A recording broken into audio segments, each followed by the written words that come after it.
നമ്മളൊരു ബിസിനസ് ഒരു വർഷം ചെയ്തിട്ട് എല്ലാ കാര്യങ്ങളും കഴിഞ്ഞ് നമ്മുടെ കയ്യിൽ കുറച്ച് പൈസ ബാക്കിയുണ്ട്. ഈ ബാക്കിയുള്ള പൈസയാണോ നമ്മുടെ പ്രോഫിറ്റ്? ഒരിക്കലുമല്ല.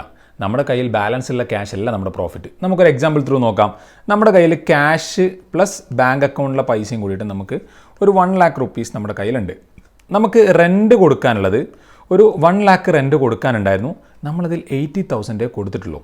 ഓക്കെ, സാലറി ആയിട്ട് നമ്മൾ കൊടുക്കാനുള്ളത് 80,000 ആണ് കൊടുക്കാനുള്ളത്. നമ്മളതിൽ ഒരു 65,000 മാത്രമേ നമ്മൾ കൊടുത്തുള്ളൂ.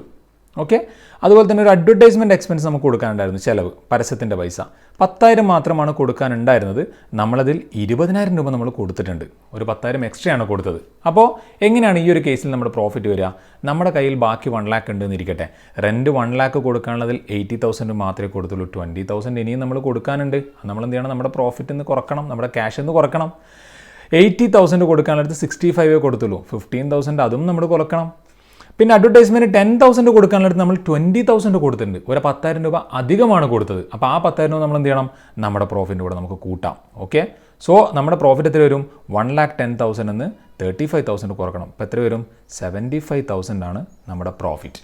നമ്മുടെ കയ്യിൽ ബാക്കിയുള്ള പൈസയല്ല, നമ്മൾ ഈ കാര്യങ്ങളൊക്കെ അഡ്ജസ്റ്റ് ചെയ്ത്. ഇത് മാത്രമല്ല, കുറച്ചുകൂടി കാര്യങ്ങൾ അഡ്ജസ്റ്റ് ചെയ്യാണ്ട്. ചുരുക്കത്തിൽ ഈ വർഷം കൊടുത്തതും കൊടുക്കാനുള്ള എക്സ്പെൻസും നമ്മൾ പരിഗണിച്ചിട്ട് കുറക്കണം. ഈ വർഷം കിട്ടിയതും കിട്ടാനുള്ള ഇൻകംസും കൂട്ടും കൂടി വേണം. ഇതെല്ലാം പരിഗണിച്ചതിന് ശേഷമാണ് നമ്മൾ പ്രോഫിറ്റ് കാൽക്കുലേറ്റ് ചെയ്യുക. ഇതുമായിട്ട് ബന്ധപ്പെട്ട് ഇനിയും വിശദമായിട്ട് നമ്മൾ പറയും. ഫോളോ ചെയ്തോ, കൂടെ കുടിക്കോ.